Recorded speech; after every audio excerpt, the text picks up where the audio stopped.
Greetings everybody! Brabus made their purpose of life to make every AMG car look like they are driven by priests and nuns. Every time Mercedes or AMG makes something exciting and fast, Brabus screams to everybody, "Hold my beer," and then makes everything from Mercedes even faster and more exciting. And W222 was not exception. Today we have all the W222s tuned by Brabus.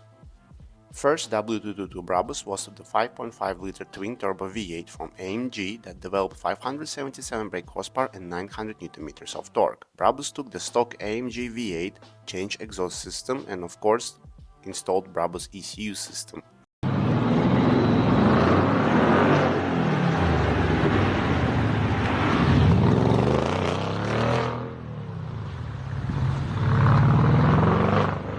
All that sounds not so much, but this setup developed 700 brake horsepower and 1000 Nm of torque. Everything else was stock headers, pistons, valves. 0 to 100 was in 3.3 seconds. And it shows that AMG did a wonderful work on 5.5-liter V8.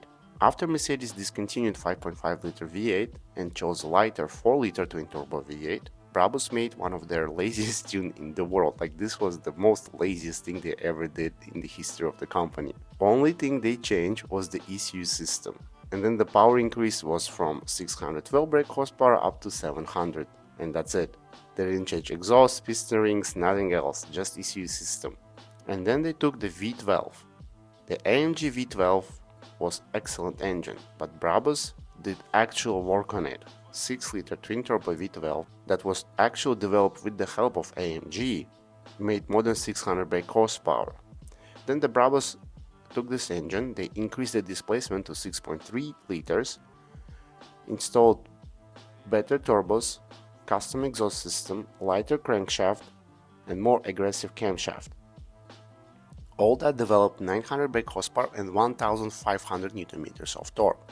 But it was limited to 1200 because car would burn tires non-stop at every gear.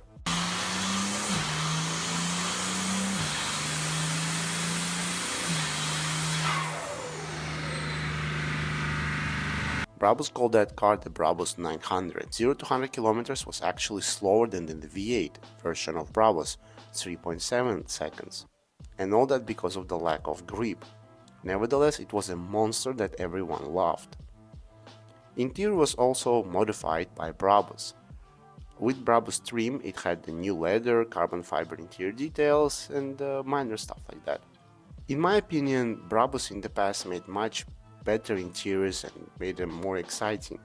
You got TV, satellite TV, VHS, DVD players, even you could order a printer or a fax into your Brabus.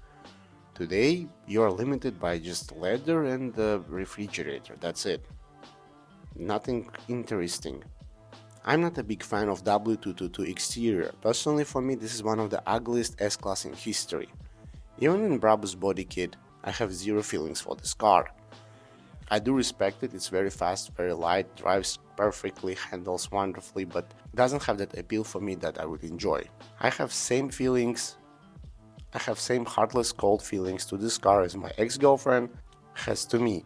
And it doesn't matter how much I simp for her, she will not leave her husband and answer my crying audio messages. Nevertheless, performance of W222 is amazing. Car is always planted, even with the rear-wheel drive, it slides controllably, you can control everything in this car. It is perfectly balanced in the corner. For its size, for its weight, behavior of this car is unexpected. It's a truly performance machine. Also, this car is very reliable. If it was serviced on time, had all the radiators cleaned on time, all the liquids changed, used only high-octane fuel or premium fuel, it will run up to 200,000 kilometers without any problems. Thank you so much for watching. Let me know in the comments what you think about the Brabus W222. Take care and bye bye.